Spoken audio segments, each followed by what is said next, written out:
Child, this is just not the time to be a woman, okay? In the last year, the United States overturned Roe v. Wade, which, stripped away reproductive rights for women all over the country that kind of seemed for a bit like untouchable and pretty secure. And over there across the Atlantic, we got Russia trying to push a law to ban women from discussing their child-free lives. Like, when does it stop? Okay? It feels like we're just in a bad rerun of history. I want to talk about how Western countries seem to be like punishing women for the decisions that they are making about their own bodies, whether they choose traditional roles like being a mother or being a wife, or whether they choose to be just independent, child-free, marriageless. Like, it just seems like damned if you do, damned if you don't, bitch. Okay? It's a lose-lose situation, so we here to unpack it. Let's see what's going on. Buenas bitches, my name is Daljiimarax. If you are new here, we do a little bit of solo traveling, we learn languages, and more recently, we do a little bit of commentary about the culture, okay? I love to learn how human beings work, and I'm not talking about like a behavioral scientific memory situation. I'm talking about, why is you crazy? Why are you a bigot? Why are you acting like that? Why are you treating people this way? What's going on? Why? Like, get yourself together. Why is it so ghetto here? That's what I'm trying to get to the bottom of, okay?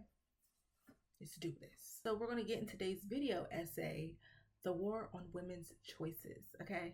Child-free lifestyle is now illegal in Russia, on the internet, in media, cinema, and advertising. According to the New York Times, Russia has been suffering from continuous demographic decline since the chaos and poverty that accompanied the fall of the Soviet Union. In fact, in 2016, the number of deaths exceeded the number of their births. The only thing that has kind of been saving Russia's population in the last 2 years are the migrants coming to Russia to work. But even that has its flaws. The recent, worldwide hate for immigrants, child. They like, do we even want to go over there to Russia? So, the wages are decreasing. The work conditions are getting a lot worse. So the immigrants is like, maybe Russia ain't hitting on what they used to talk about, child. Okay. Alexei Raksha, sorry if I'm pronouncing that wrong, an independent demographer, estimated that Russia's overall population would shrink by 500,000 this year, child. Russia is also likely to experience a decline in average life expectancy, according to Raksha.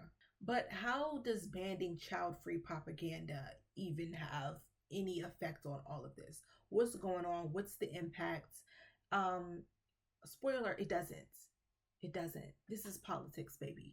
This is men wanting to have control over women's bodies for not going into the traditional role of what a woman is supposed to be in society. There isn't even a large portion. There's only, I think, 3% of women in Russia who don't want to have children. So y'all can't just focus on the other people that do. Like, it's not a large enough population of women and men not wanting to have children for that to be the reason why, like, we got to do something about it. Ain't nobody having kids, the population declining. That's not what's going on, okay? So instead of fixing and focusing on implementing ways to not decrease the life expectancy and decrease the population, they're just going to punish women who don't want to have kids. That seems like the best option. Yeah. We're not going to focus on the people that do want to have kids and how we can make their life better in motherhood and the transformation. We're just going to focus on you people that don't want to have kids. That seems to be the problem.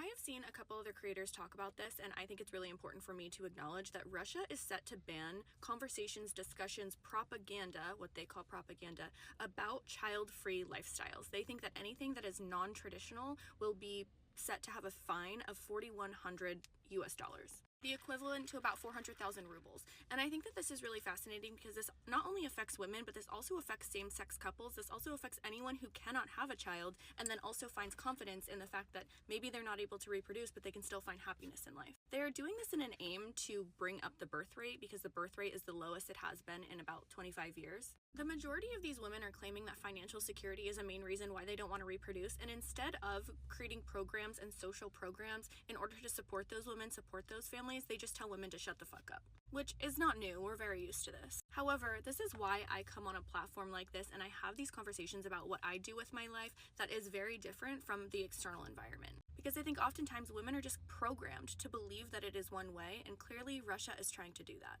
What I think is happening is there has never been a successful execution or attempt to create a blueprint on how women would be introduced in society as we begin to get rights. As women have gotten rights, there hasn't been anything to supplement or replace the nanny, the homemaker, the wife. That, like, women have had to kind of like take on these new roles instead of things being taken off of their plate. Unless you're rich, you basically have to be every woman. And that's the majority of the population just about everywhere, right?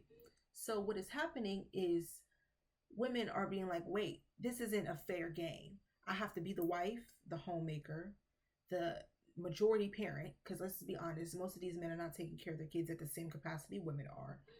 I have to excel at work. If I don't go to work, then I'll have a huge gap in my work. I won't get work if I want to get out there. We already don't get equal pay. Like, it's just so many things that are working against women. So a lot of them are probably just like, you know what? Actually, kids ain't really all that.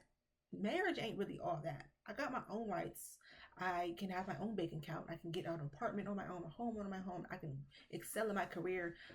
Actually, let's pause on the kids or just not do it at all. It's not just Russia. It's not just America. Everybody's like tripping, like, what, women ain't having kids no more? What's going on? That was y'all's only purpose in life. What y'all doing, baby? There hasn't been a desire by governments or society to adjust to men and female kind of like in the same roles. And it's crazy because it's been about 50, 60 years since women have had civil rights in some form of equality that matches up with men. It's been long enough that there should have been some type of implementation of a plan. Like, hey, women are starting to be at work as just as much as men. They like, we gotta figure something out, you know? Childcare is rising as the inflation increases across the world. We got to figure out something for the women that do want to keep having kids, for the kids that already exist. Okay. There has always been like a global expectation of what a woman is supposed to be: a wife and a mother. Anything extra is like, humble yourself, babes. Stick to the status quo, okay? You want to be cool, follow one simple rule, okay? And that just hasn't been the case in the past 50 years. The world is moving slower as women are excelling and getting educated and living their lives and not being so centered around men, because we don't have to. We don't live in a world like we used to where it was so conservative and women had their only opportunity at advancement was marriage. And that's not the case, and it hasn't been the case for a while. But the world is slowing down. Is it the world, or is it just men? Because men are the decision makers of the world, unfortunately, which is why they have made it a living hell for us women on earth by doing things like saying you can't say that you're happy to be child free, which is stupid. So in Russia, they've just unanimously voted that there'll be a law that child-free people can't talk about being child-free publicly. It'll be considered propaganda and they'll be fined. And I just want my country to know that if they ever tried to do that, I would probably just put my feet on Feet Finder, make a ton of money, try and make a ton of money, and I'd do it anyway, because women absolutely deserve to know that there's a choice. And I want to quickly talk about like how we have kind of got here, at least in the United States. I can't speak for the rest of the world because I ain't never been nowhere. I mean, I haven't lived nowhere outside of the country. But like from the tip of the 1900s, we kind of started with like in 1900, the first state legislation being passed granting women some control over their property and earnings when they're married. Then white women got the opportunity to vote in like 1920. Then we got the Equal Pay Act in 1963 that allowed, you know, wages and things. Everybody had to get equal pay. They were supposed to. It was supposed to lay out that way. Then we got the Voting Rights Act in 1965. Then Roe v. Wade passed in 1973. Then we got the Equal Credit Opportunity, which allowed women to really say peace, deuces to their husbands. I can get everything on my own now, or I really don't need you. Me and my baby, we gonna be alright. We gonna live a good life. And then in like the 1970s, women were able to get like maternity leave and unemployment when they were pregnant, because if you was pregnant, that was like a death sentence, baby. You don't tell your employer you're pregnant. You're done, so. But as you can see, and this is just the 1900s, and that's just like a quick summary of it all. But like very recently, women's rights have been progressing, and yet there has been nothing to fill in the gap of the mother and the wife aspect. You are still expected to perform just as well and at the same capacity of men, but also be somebody's wife. But you also can't let being somebody's wife and being somebody's mother interfere with your work, because then now you don't hold the same value for this company. And but you can't not have kids. But if your kids get in the way of your job, then it's a done deal. And it's like nothing happens to men. Like the show don't stop when men have kids. They can still be whoever they want to be. And it's just strange because I'm only the second generation to have civil rights. And it seems like we're moving in a way where I'm going to have less rights than like my great grandparents. Russia and like many other countries are scared of women leaving these traditional roles. They have not prepared themselves, and they are delusional, and they only see us as homemakers and baby makers. And anything that is not that, it's like, no, you have to be punished, because this is the one way you are supposed to be when you exist on this earth, and you're not that, and we can't have that. And that's why they're punishing us all around the world. It has nothing to do with any like pro-life, because if it was about pro-life, then they would focus on the children that already exist on the planet, that are in poverty, that are starving, that are that have no education, that have piss poor education. They would focus on the women that want to have kids. There are plenty of people on this earth that still want kids, like lots of them. They still have them, okay? However, the women that are choosing motherhood, they want that for their lives. They fully want to embrace it and bask in that role. They also get punished for it. Like, for example, they get terrible support, get minimum or non-existing like maternity leave, rising of child care costs everywhere. Baby, if you got a child in like daycare, your money is gone. Like you have nothing left after that. That don't even include the care of costs when the child is in your care. But like child care costs, Jesus, they only get more expensive. It's the social judgment. It's like, oh, you chose to be a mom and stay at home. That's why you don't want to do nothing else with your life. You don't want to have a career. You just want your entire life to revolve around your children. And like, I don't think that's the case. It's like, yeah, that maybe that is the case. And what's wrong with that? It can be one or the other for some women. Some people don't want a career. Some people, they do want their entire personalities to be the fact that they're parents and their mother. And that's wrong too.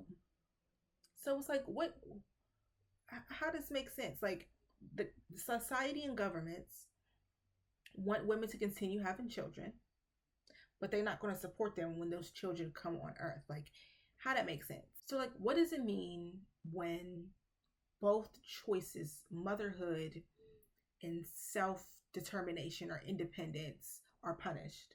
This isn't just like about laws or politics.